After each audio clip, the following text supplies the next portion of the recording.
이 아침에 주신 말씀은 구약성경 역대상 29장입니다. 역대상 29장 26절부터 28절까지를 한 절씩 받도록 합니다.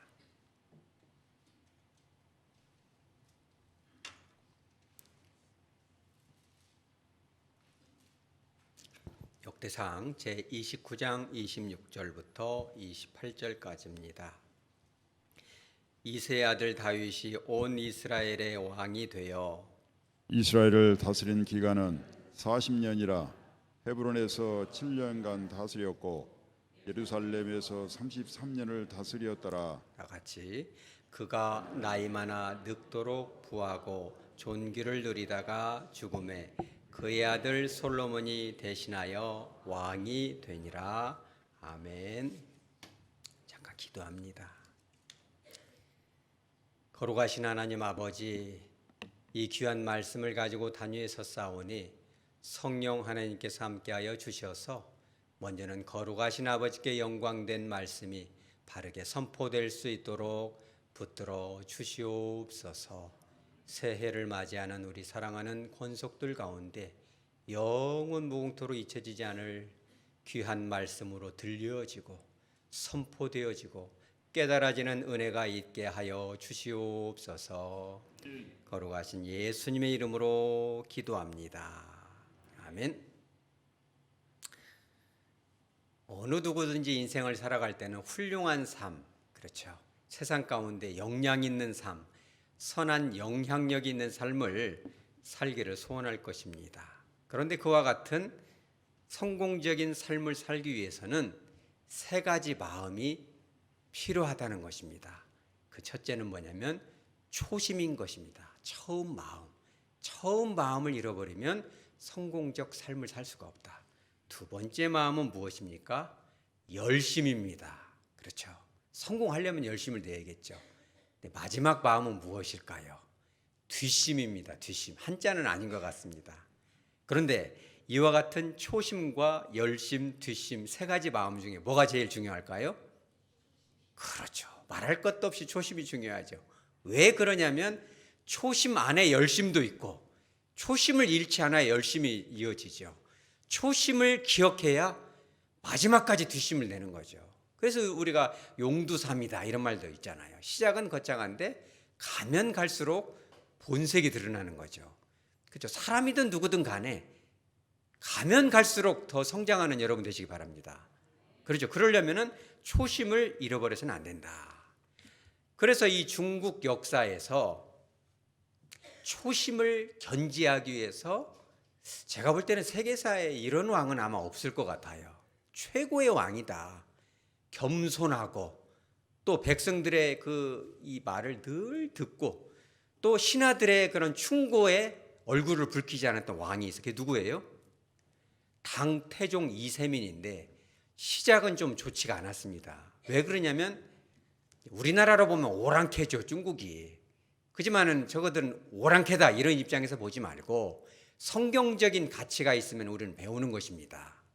그런데 이 수문제, 수양제, 이 수나라의 왕이 지나친 이 건축을 하고 또 이 고구려를 그렇게 미워가지고 그 고구려를 괴롭히려고 백만대군을 데리고 오다가 어떻게 돼요? 그죠? 망할 지경에 이르죠.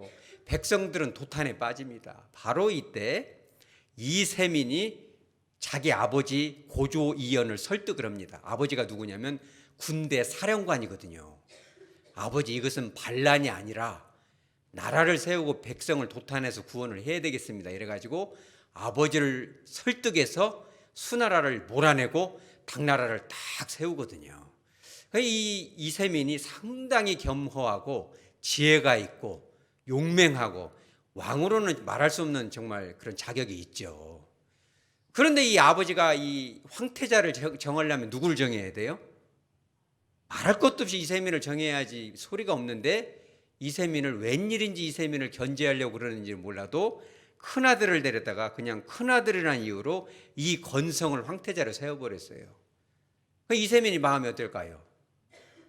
여러분 같으면 어떨 것 같아요? 참 매우 좋지가 않습니다. 그래서 그렇지 않아도 마음이 좋지가 않은데 이 건성이를 가만히 보니까 작당을 해요. 이세민을 죽여야지 네가 왕이 될 수 있다. 이세민은 그런 생각을 하지도 않고 있었는데 그런 얘기가 자꾸 들려와요. 그러니 왕이 못 되는 것도 억울한데 지금 나를 죽이려고 작당을 하냐. 이래가지고 했는데 그런 얘기가 자꾸 귀로 들어오고 결국은 자기가 죽을 위기에 처하니까 이래서는 안 되겠다. 이래가지고 그 형인 그렇죠. 건성과 또 동생까지 해가지고 같이 짜고 이렇게 이세민을 죽이려고 하거든요. 원길이. 그래서 현무문에서 그들을 척결을 하고 결국은 아버지가 물러나죠. 어쩔 수가 없어요. 그래서 왕이 되죠. 근데 그런 과정이 말하자면은 이게 이런 것 보고 뭐라고 그래요? 반란이죠, 반란. 아버지를 몰아내고 형제들을 죽였으니 좋지가 않죠. 그러니까 마음이 되게 안 좋았어요. 그러니까 이세민이 본성이 그런 사람이 아니거든요. 그래서 이제 이런 것을 반성하는 차원에서 나에게 주어진 이 왕조를 정말 백성들을 위해서 내가 다스려야 되겠다. 혼자 힘으로 안 되니까 뭐가 필요해요? 참모들이 필요하죠. 그죠? 내 지혜가 부족하면은요 어려운 거 없어요. 좋은 사람들을 붙여주면 됩니다. 여러분들도 그렇게 하시기 바랍니다. 그래가지고 인재 등용을 하는데 그 중에 활용점정 가장 클라이막스가 뭐냐면 아까 말했던 황태자이자 큰아들인 건성의 아주 영리한 참모가 하나 있었어요. 그 참모가 누구냐면 위증이라는 신하인데 항상 하는 말이 그거예요. 태자마마 이세민을 죽여야 됩니다. 이세민을 죽여야 됩니다. 갖은 이유를 대가지고 이세민을 죽여야 한다고 이걸 해요. 나중에 이것을 누가 알게 돼요? 이세민이 알게 됩니다. 그래가지고 불러요. 너희놈 자식 왜 우리 형제간의 사이를 이간질했느냐. 이랬더니 딱 이렇게 말을 해요. 생각을 해보시옵소서. 저는 응당 황태자의 참모인데 황태자 입장에 서는 것이 옳지 않습니까? 그래서 당신을 죽이라고 그렇게 말을 해서 죽였으면 이 꼴이 안 냈을 텐데 내 말을 안 들었으니까 그것도 죽고 나도 이렇게 끌려온 거 아닙니까? 라고 얘기를 해요. 이세민이 그 기분이 어떻게 했어요, 여러분? 상당히 안 좋았겠지만 가만히 보니까 이놈이 보통 놈이 아니고 머리가 영리하고 의리가 있어요. 그래서 위중을 자기의 측근에 두고 부탁을 하죠. 네가 이제는 내 편에 서서 나를 좀 도와라. 이렇게 하니까는 위중이 옆에서 참 좋은 얘기를 해주는데 간살스러운 말을 하는 것이 아니라 왕이시여 그렇게 하면 안 됩니다. 이것 보고 뭐라고 해요 우리가? 그렇죠. 간언이라고 하죠. 간언 들으면 좋아요 안 좋아요? 매우 안 좋습니다 이게. 저도 그런 것 같아요. 목사님 그러면 안 돼요. 막 좀 좋은 말 넣으면 좋지만 막 그렇게 하면 기분 안 좋잖아요. 상처가 되죠. 근데 그것을 위중 특징이 간언을 잘 말이 간언인지 충고고 책망이고 혼나는 거죠. 그거를 몇 바탕을 해요? 300번 이상을 합니다. 우리나라 같았으면 당장에 이거 하죠. 참수형 내려지는데 그거를 늘 듣고 정치를 하니까는 이 당나라에서 전무후무한 23년간의 황금기를 누립니다. 정치, 경제, 군사, 문화, 예술을 할 거 없이 당나라가 아주 찬란한 문화를 꽃을 피우죠. 그러니까는 이 이세민 태종, 당태종이죠. 그가 이걸로는 부족하다. 그래서 소신 있는 충고를 해줄 수 있는 8대 명신을 또 뽑아가지고 그가 비록 원수라 할지라도 친척이라 할지라도 데려다가 놓고 충고를 듣고 정치를 해요. 이런 일도 있었습니다. 정치를 너무 잘하니까 신하들마다 왕에게 오면 뭘 합니까? 칭찬을 하죠. 진짜 태종마마는 유일무이한 왕이십니다. 지구상의 최고의 왕입니다. 이렇게 말을 했겠죠. 그러니까는 얼마나 듣기가 꼬소로맞겠어요. 근데 유일한 딱 한 사람 누구예요? 위증이 딱 와서 그러시면 안 됩니다. 이러면서 10가지 지적을 해요. 충고죠. 말이 가는지 지적을 합니다. 그러니까 기분이 어떻게 했어요? 저 같아도 굉장히 안 좋을 것 같아요. 여러분 충고 좋아하세요? 여러분 보니까 참 여러분들은 참 훌륭한 이게 충고를 좋아하잖아요. 그러니까 이세민이 10가지 충고를 딱 듣고 나서 한 일이 뭐예요? 병풍에다 10가지를 쭉 적어놓고 아침에 일어나면 그걸 한번 읽어보고 저녁에도 읽어보고 그러니까 정치를 잘할 수밖에 없어요. 못 할 수밖에 없어요. 잘할 수밖에 없죠. 근데 여기서 끝난 것이 아니고 우리 한번 따라서 하죠. 죄기조. 한번 따라서 해봐요. 죄기조. 이게 뭐냐면 죄는 죄를 짓다 죄자고 기는 자기 기자예요. 누구 죄예요? 그죠? 태종 이세민의 당태종의 자기 죄를 쭉 기록을 해가지고 백성들에게 선포를 해요. 내가 정치를 잘해야 되는데 이런 거라서 참 미안합니다. 내가 이런 것을 생각해서 초심을 잃어버렸습니다. 라는 것을 발표할 정도로 이렇게 정치를 하는 거예요. 그런데 어떤 일이 벌어져 나중에 위중이 뭐에 걸려요? 병에 걸립니다. 그래 위중이 죽으니까 어느 한 사람도 왕 앞에 와서 자기가 이렇게 표현을 했어요. 왕이 임현편에 뭐라고 기록했냐면 용의 비늘을 거스르기를 두려워한다. 왕에게 충고하는 사람이 하나도 없으니까 너무너무 슬프다는 거예요. 위중이 기분 나쁜 말을 많이 했지만 그래도 소신 있게 저렇게 말해줄 수 있는 사람이 없구나. 내 주변에는 간신밖에 없구나 이러면서 한탄했다는 거예요. 여러분 초심이 얼마나 중요합니까? 자, 그러면 우리 성경 안에도 이런 초심을 잃지 않았던 인물이 있었을까요? 있죠. 여러분 그 이스라엘의 초대 왕이 누굽니까? 사울 왕이잖아요. 얼마나 훌륭합니까? 성경에 보면은 키가 말이에요. 다른 사람보다 어깨, 머리가 하나 더 있을 정도고 인물이 출중하고 성격은 얼마나 겸손하며 그잖아요. 그런 왕이 다시 없죠. 근데 끝에 가서는 어떻게 돼요? 성경에 보면 이렇게 나와요. 여호와의 말씀을 버렸으므로 사무엘이 만나주지 않았다. 이런 표현이 나오고 여러분 솔로몬 왕 요즘도 보면 누구의 지혜라고 합니까?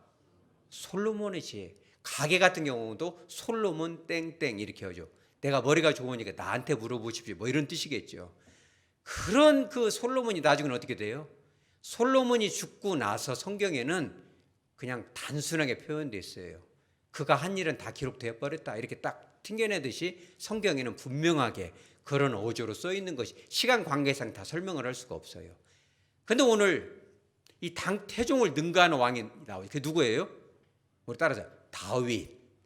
그렇죠. 다윗 왕이 죽고 나서 성경은 그의 인생, 그가 인생 말년에 어떠한 평가를 초심을 잃었는지 어쩌는지를 이렇게 평가하고 있어요. 26절에 한번 봐보죠. 26절에 어떻게 시작합니까? 이새의 아들 다윗. 이런 표현은 어떤 표현이에요? 별 좋은 표현은 아닙니다. 이새의 아들이라는 것은 뭐냐면 별 볼 일 없는 집안이다 이거예요. 그러니까 옛날에 그랬잖아요. 본이 어디냐 그러면 모르겠는 어디시냐 그러면 모르겠는데요. 그럼 뭐 이 족보가 어디서 사온 거 아니야 이렇게 나오잖아요. 그러니까 이새 아들이라는 건 그런 거예요. 사울 왕도 항상 다윗을 비하하고 모욕을 줄 때는 이새의 아들이다. 다윗을 싫어하는 사람들은 항상 왕이라고 안 부르고 뭐라고 불러요? 이새의 아들이다. 이게 참 다양한 참 모욕적인 표현인데 그러니까 너는 이새의 아들이고 족보에도 없고 말하자면 옛날 말로 말하면 딸아지 족보고 이런 뜻이에요. 굉장히 기분 나쁜 말입니다. 뿐만 아니라 그런 너희 아버지 이새로부터도 존중을 받아요? 못 받아요? 못 받죠. 목동이고 형들은 호의호식 하는데 이새는 그 다윗은 그 아버지로부터 사랑도 못 받았다 이런 표현이거든요. 그런데 그런 이 다윗을 26절에 뭘 만들어줬어요? 하나님이 온 이스라엘의 왕을 만들어줬죠. 그래서 21절에 이스라엘을 몇 년 동안 40년 동안 정확히 말하자면 40년 하고도 6개월 동안 위대한 왕으로서 활약하게 되죠. 그렇죠. 얼마나 참 다윗이 대단했을까요? 그죠? 그런데 그런 다윗의 말년이 어떻게 돼요? 여러분 봐보세요. 아무리 훌륭한 사람도 우리 따라서 하죠. 끝까지 가야 진짜예요. 그잖아요. 사람이 아무리 위대했어도 끝에 가서 그러면 되겠어요. 그잖아요. 그러니까 당나라 이 당태종도 오지게 했으면 자기죄를 하고 여러분 자기죄 같은 거 하면 돼야 안 돼요? 원래는 그렇게 하는 것이 맞은데 정치계에서나 교회에서나 어디서나 자기죄를 하면 안 된다고 그래요. 왜냐하면 해버리면 관계가 좋을 때는 참 좋은데 겸손하군요 하지만 나중에서는 뒤에서 탁 해버립니다. 웬만해서는 부부간에도 그런 말을 안 하는 것이 좋다라고 심리학에서는 얘기를 해요. 그럼에도 불구하고 성경적으로는 하는 것이 맞겠죠. 당태종 예수를 부르는 그도 그렇게 한 것이죠. 그런데 이 다윗은 어떻게 돼요? 그죠? 끝까지 자기를 검열하고 피드백하고 초심을 잃지 않기 위해서 노력을 하였다라는 표현이 28절에 나오는 것입니다. 그가 뭐가 많았어요? 나이가 많아서 늙도록. 이거 나이 많으면 이것이 칭찬이에요? 아니면 칭찬이 아니에요? 늙었다. 그러면 좋아요, 안 좋아요? 별로 좋은 거 하나, 늙어서 좋은 거 하나도 없더라고요. 안 좋은 것만 있지. 저도 보면은 참 그런 것이 있지만은 다 말은 보도지만. 그런데 이 나이 많아 늙다는 말은 뭐냐면 이 우리나라 말로만 보면 별 좋은 말이 아닌데 히브리어 언어로는 나이가 많다라는 말이 뭐냐면 다 채웠다 이런 뜻이에요. 내가 살아야 될 인생을 다 채웠다 이런 뜻이고, 늙었다는 말은 늙어 빠졌다 이런 뜻이 아니고 그 나이, 죽음 직전에 있는 나이가 참 좋은 나이다. 그죠? 그래서 우리도 뭐라고 그래요? 누구 돌아가시면 뭐라고 그래요? 우리가 호상이다. 그런 말 하면 돼요? 안 돼요? 호상이란 말은 그 상주들이 하는 말이지, 와가지고 호상이다 그럼 잘 죽었다 또 그런 말 하면 큰 결례가 되는 거 제가 여러 가지 가르쳐 드립니다. 그러니까 말하자면 이게 늑도록이라는 것은 진짜 호상이라는 것은 누가 보기에? 하나님 보시기에 너가 살아야 될 인생을 충분히 좋은 나이, 그렇죠? 너무나 오래 살아버리면 그것도 안 되잖아요. 너무나 오래 사는 것도 좋지만 뭐야 이렇게 받아내고 그러면 되겠어? 안 되겠어요? 그러면 안 되지. 아래로 받아내면 그런 인생까지는 안 살아야잖아요 우리가. 그래서 좋은 나이라는 것은 주님 보시기에 진짜 잘 살았다. 그래서 진정한 장수의 축복을 다 받았다 이런 뜻이에요. 그런데 그걸로 끝난 것이 아니고 뭘 누렸어요? 부하고 존귀를 누렸다. 이게 어찌 보면 이것이 웃기는 말일 수도 있어요. 왜냐하면 왕이면 당연히 돈이 많고 명예가 있죠. 말할 것도 없죠. 어떤 분이 그래요. 이제 그 자세히는 말씀드릴 수 없는데 역대 우리나라 대통령 중에 한 분이 누구를 불렀어요. 그런데 그 용기가 많은 그 검찰총장 출신이 딱 앉아 있는데 대통령이라는 그것 때문에 가슴이 벌벌벌 떨려버려요. 왜 그래요? 그 이 말하자면 권위 때문에 눌려버리는 거죠. 그런데 명예라는 것은 그런 것인데 당연히 왕이고 대통령이면 명예, 부와 명예는 당연히 따라오죠. 그런데 여기에 명예라고 표현을 안 하고 뭐라고 써놨어요? 우리 따라서 존귀하다. 이거 진짜 좋은 단어예요. 나이 많아서 존귀할 수는 없죠. 그 다윗은 그 인생 말년이 다 되도록까지 명예를 넘어서 하나님 앞에 사람들 앞에 정말 존귀한 사람이야. 이런 단어는 사실은 주님께 쓰는 단어거든요. 여러분 이런 인생 사시기 바랍니다. 그러니까 인생 끝까지 초심을 잃지 않았다는 거죠. 그렇다면 저와 여러분이 이제 2023년 마지막 예배를 드리고 새해 첫날을 준비하는 이 마당에 우리가 주님 앞에 서는 그날까지 처음 마음, 처음 그 사랑, 그 순수한 심령을 잃어버리지 않기 위해서 다윗이 했던 두 가지가 있어요. 그 첫째는 뭡니까? 우리 따라서죠. 하나님의 말씀. 여러분 말씀 따라가시기 바랍니다. 우리가 새해부터는 이제 성경 말씀을 이제 최하 1독을 할 수 있도록 우리가 이 전도사님을 통해서 이렇게 할 것입니다. 그래서 전도사님께서 이제 단톡방을 통해서 우리 구역장님들을 이렇게 어거를 할 때 보고를 잘 해주시기 바랍니다. 그러면 제가 다 읽으면 25명 완독하였답니다. 광고를 이제 앞으로 할까 계획 중이에요. 그래서 1독을 하게 됩니다. 왜냐하면 말씀이 여러분들의 마음을 지켜줄 줄 믿으시기 바랍니다. 근데 그것을 누가 알고 있었어요? 그런 사실을 다윗이 알았죠. 당태종은 위증을 믿었죠. 위증을 믿으니까 어떻게 돼요? 사람을 믿으면 안 되는 것입니다. 위증이 죽고 나서 그 위대한 당태종이 초심을 잃어버립니다. 안타깝게도 자기 죄까지 선포했던 그 당태종이 수나라를 자기가 무찔렀던 그 이유, 그거를 똑같이 반복을 합니다. 고구려를 이겨먹을 수가 없잖아요. 그런데 또 그것을 하려고 그렇죠. 군사들을 징발을 해가지고 고구려를 침략을 하고, 그죠? 무리하게 영토 확장을 하려고 하고, 그리고 자기의 그 말하자면 차기 왕을 준비를 못 해버려요. 그래서 여러분들도 그 역사를 너무너무 잘 알잖아요. 측천무라는 아주 잔인한 여자가 나타나가지고 중국 역사를 그냥 말족을 시켜버리잖아요, 여러분. 그러니까 이 초심을 사람한테 두니까 유정이 죽고 나니까 쓴소리 할 사람이 없죠. 그런 것을 하는 것입니다. 그런데 다윗은 사람에 의지할 필요가 없어요. 왜 그래요? 하나님의 말씀은 곧 뭐예요, 그것이? 요한복음 1장 1절에 뭐예요? 하나님이 곧 말씀이다. 여러분 그 말씀 따라 사시기 바랍니다. 그래서 이 다윗이 저와 여러분에게 그것을 깨달음을 주기 위해서 시편 하나를 기록을 합니다. 그 시편 몇 장이에요? 시편 19장이에요. 10가지 병풍에다 쓸 필요도 없습니다. 여러분들도 집에 가면은 작은 병풍을 하나 만들어서 오늘 제가 주신 말씀을 적어 놓으면 좋습니다. 시편 19편이 다윗의 시거든요. 7절에 그렇게 나와요. 여호와의 율법은 완전하여 영혼을 어떻게 한다? 소성시킨다. 여기서 영혼이라는 것은 내핏인데 본질적으로는 영혼이나 정신을 말하지만 더 광의적으로 더 넓게는 육신도 들어갑니다. 하나님 말씀이 들어가면 영혼도 살아나고 육신도 살아나는 것입니다. 여러분도 그런 거 봤어요? 못 봤어요? 저는 그런 거 많이 봤습니다. 하나님의 말씀이 들어가기 전에는, 성경 말씀 듣기 전에는, 예배의 은혜를 받기 전에는 사람이 꼭 죽을 사람 같고, 그러죠? 영혼이 피폐해지는데 말씀이 들어가면서 사람이 몸도 건강, 이런 거 저 진짜 많이 봤습니다. 여러분, 하나님의 말씀이 여러분들을 건강케 하시기 바랍니다. 그렇죠? 다윗이 그것을 아는 거예요.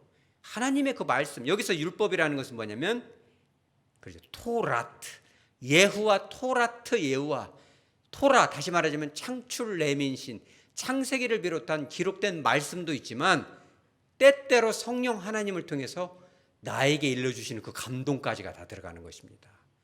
여러분, 하나님의 감동이 오면 순종하시기 바랍니다. 그러면 그 말씀이 여러분들의 영혼도 살리고 가정도 살리고 여러분들의 육신도 지켜줄 줄 믿으시기 바랍니다. 근데 그걸로 끝난 것이 아니었어요. 다윗은 시인이잖아요. 시편 19편 8절에 여호와의 교훈은 다 똑같은 말이죠. 정직하여 마음을 어떻게 한다? 기쁘게 한다. 여러분, 이 하나님의 말씀대로 다 살면 재미가 있어요, 없어요? 있어요라고 2명, 없어요라고 1명 하셨는데, 자, 덫에 걸렸습니다. 말씀대로 뭐는 하라, 뭐는 하지 마라 그러면 어디는 가지 말고 예배를 빼먹으면 안 되고 막 하면은 그거 다 하려면 재미가 있어요, 없어요? 대답을 하지 마시기 바랍니다. 사람들은 잘 몰라요.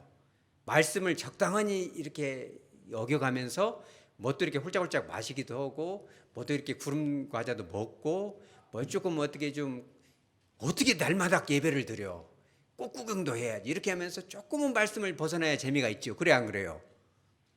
대답을 안 한. 자, 역시 여러분 훌륭합니다. 그러니까 좀 말씀에 벗어나야 뭐가 숨을 쉴 것 같고 말이에요. 뭐 이렇게 말씀으로 우리를 율법적으로 짓눌러 이럴 수가 있잖아요. 그런데 진정한 기쁨은 뭘로부터 온다? 말씀이 우리 마음을 기쁘게 하는 것입니다. 영원한 기쁨은 주님의 말씀이고 진짜 기쁨은 말씀인 것입니다. 세상 기쁨은요, 꽃으로 먹고 아주 그냥 정신이 바짝 나는 기쁨도 있겠지만 그거 잠깐이면 없어지는 거예요. 찰나인 것입니다. 여러분 생각해 보세요. 남편이 또 아들이 월급 받았다고 막 의리의리한 옷을 갖다가 사주면은 막 얼마나 기대가 돼요. 야, 왜 이렇게 안 오냐? 연말이라 안 오는가 봐. 크리스마스는 택배가 늦대. 그리고 막 늘 뭘 기다려요. 주일을 기다리고 말씀 기다리는 게 아니라 그 택배 언제 오는가 막 그를 기다리고 막 안 오면 전화를 하고 그러지 않겠어요? 그러면 막 택배를 뜯을 때 막 그 민크 코트가 막 마음을 설레게 하는데 한 번, 2번 입으면 그 기쁨이 있어요, 없어요? 없어지는 거예요. 그러면 아들한테 야, 밍크를 입어보니까 그것보다는 오리털, 거위털, 그 솜털이 좋다더라 이러지 않겠어요? 그럼 솜털 또 그것이 또 택배가 온다고 하면 며칠 전부터 설레이지만 그것이 점점 짧아지고 그것이 의존이 돼. 그런 거 보고 우리가 뭐라고 그래요? 중독이라고 하는 거예요. 그런 것은 잠깐 지나가는 거예요. 그런데 다윗은 그걸 일찍이 깨달았어요. 진짜 기쁨 어디에 있다? 말씀에 있다. 하나님의 말씀을 따라가면 그것은 정말 아무도 빼앗을 수 없는 영원 무궁한 기쁨이라는 것을 깨달은 것이죠.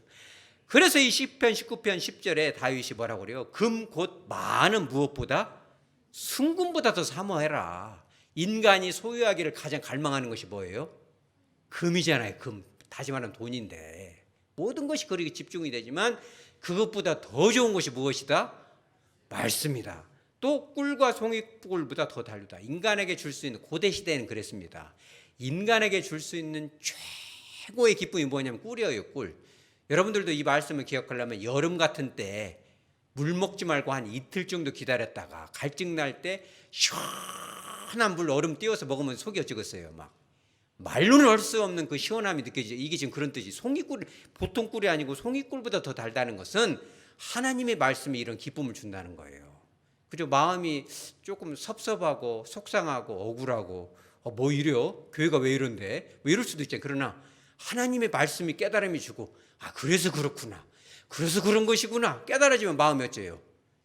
잔잔한 기쁨과 시원함이 있는 것입니다. 할렐루야. 말씀 따라가시기 바랍니다. 그러니까 이 다윗이 시편 19편 11절에 주의 종이 이것으로 뭘 받았다? 경고를 받았다.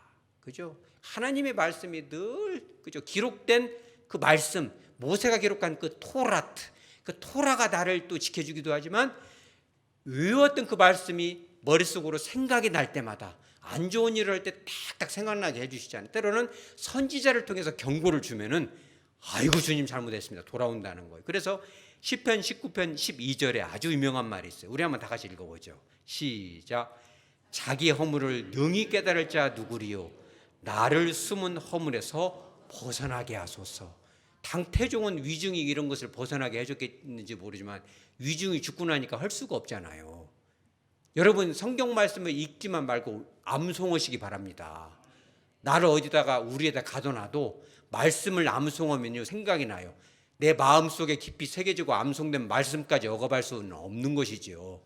그 말씀이 나를 경계하고 인도하고 보호하시는 것입니다. 그래서 선포하고 있는 거예요. 하나님, 내가 잘못된 길로 갈 때, 좌로나 우로나 치우칠 때 말씀이 나를 깨닫게 해주셔서 내 마음속에 있는 숨겨진 교만과 완악함, 단단한 마음들이 밝히 깨달아지게 하여 주시옵소서라고 주님께 이렇게 탄원하는 거예요. 이런 고백이 실제적인 다윗의 삶에서 성취가 됩니까? 안 됩니까? 당연히 되죠. 일시적인 그 욕망을 어떻게 하지 못해가지고 충신 우리아를 죽이고 그 안에 밧세바를 뺏어버리잖아요. 그죠? 1년 넘게 그 마음이 답답해가지고 자기가 고백했던 것처럼 이 숨겨진 허물에서 벗어나게 해달라고 단시간 그 기도가 이루어졌는지도 모르죠. 누가 옵니까? 그렇죠. 나단 선지자 하나님께 보내죠. 너희는 자식 왜 이런 짓을 했냐? 혼 좀 나야겠다. 이렇게 딱 하나님의 말씀이 경고가 딱 울리니까 다윗이 어떻게 돼요? 그렇죠. 참 위대합니다. 고백대로 하는 거죠. 그죠? 마치 위증이 당태종을 혼내 꾸짖었던 것처럼 사무엘하 12장 13절에 딱 그 경고가 그죠? 그 사이렌이 울리자마자 다윗이 나단에게 어떻게 해요? 내가 여호와께 죄를 범하였노라. 그죠? 히브리 원어로 이렇게 나오죠. 바이오메로 다위드, 와요메로 다위드. 와로 시작하면 여러분 뭐라고 했어요 이게? 그죠? 계속법, 와요. 즉각했다는 뜻이. 그러니까 말씀이 오자마자 잘못했습니다 나오는 거예요. 여러분들도 그렇게 하시기 바랍니다. 때로는 이제 인생을 살다 신앙생활을 하다 보면은 잘못 판단하고 교만한 마음을 품을 때, 때로는 강단에서 말씀이 선포되면 주님 잘못했습니다. 내 생각이 짧았습니다. 편협했습니다 하고 그죠? 주님 앞에 고백하는 거죠. 그러면은 편협할 이유가 없어요. 새길로 빠질 이유가 하나도 없습니다. 여러분 그와 같이 초심을 지키시기 바랍니다. 그런데 거기서 그친 것이 아니죠. 자전거도 바퀴가 몇 개예요? 2개. 어떤 분은 그러는가도 모르죠. 목사님 저는 그 예전에 서커스 출신이어가지고 발통에 하나만 있어도 왜 자전거를 잘 탑니다. 이제 그런 분들은 특별한 분들이지만 저를 비롯한 여러분들은 바퀴 2개짜리 자전거 타야죠. 그래서 말씀으로만 부족한 것은 아니지만 더 온전한 그 보호를 받기 위해서 뭐가 있냐면 2번째죠. 우리 따라서 하죠. 사랑하자. 누구를 사랑해요? 그죠? 예수님을 사랑하는 거죠. 그래서 이것도 이 다윗이 직접 고백을 했습니다. 바로 앞장인 시편 18편 1절에 이렇게 나오죠. 우리 한번 다 같이 읽어보죠. 시작. 나의 힘이신 여호와여 내가 주를 사랑하나이다. 아멘. 좋아요 안 좋아요? 저도 저희 상담실에 이게 걸려 있어요. 누가 선물해가지고 제가 20 몇 년 동안 이걸 봐요. 영어로도 거기에 써 있어요. I love you, Lord, my strength. 오 Lord, 오 주님 나의 힘이십니다. I love you. 내가 당신을 주님을 사랑합니다. 좋아요 안 좋아요? 참 좋은데 번역이 조금 약합니다. 그래서 제가 이 독일어 번역을 참 좋아하는데 헤르찔리히 리브 하베 이히 디히 헤르 마이너스 이렇게 뭔 뜻이냐면 다 잊어버려도 이것은 기억하면 좋습니다. 헤르찔리히 리브 이히 리베 디히 내가 당신을 사랑합니다. 리베가 사랑하다는 뜻이거든요. 근데 헤르찔리히 리브라는 건 뭐냐면 헤르찔리히가 진심으로 진정으로 뜨겁게 불같이라는 뜻이에요. 좋아요 안 좋아요? 다윗이 얼마나 주님을 사랑했을까요? 여러분들도 그렇게 하시기 바랍니다. 우리가 한평생 살아갈 때 주님을 교회를 다녀도 새벽부터 기도를 하고 온갖 봉사를 해도 그 이유가 나를 높이기 위해서가 아니라, 칭찬받기 위해서가 아니라 정말 주님을 뜨겁게 마음을 다하고 힘을 다하고 뜻을 다하고 목숨을 다해서 여호와를, 주님을 사랑하는 마음을 하시기 바랍니다. 그래서 제가 이것이 정말 이 독일어 뜻이 이게 다냐, 그래서 한번 가만히 보니까 이런 뜻이에요. 사랑하나이다라는 뜻이 에르호무카라는 단어인데, 이 히브리어 동사 원형이 라함이라는 단어예요. 이 라함이라는 단어가 시편에 몇 번 사용이 되냐면 40 혹은 7번 사용이 되는 단어예요. 근데 이 뜻이 뭐냐면 주로 거의 대부분 하나님이 인간을 사랑한다라는 단어예요. 하나님이 우리를 얼만큼 사랑하세요, 여러분? 이거는 말로는 다 할 수 없죠. 시간이 짧아서 못 합니다.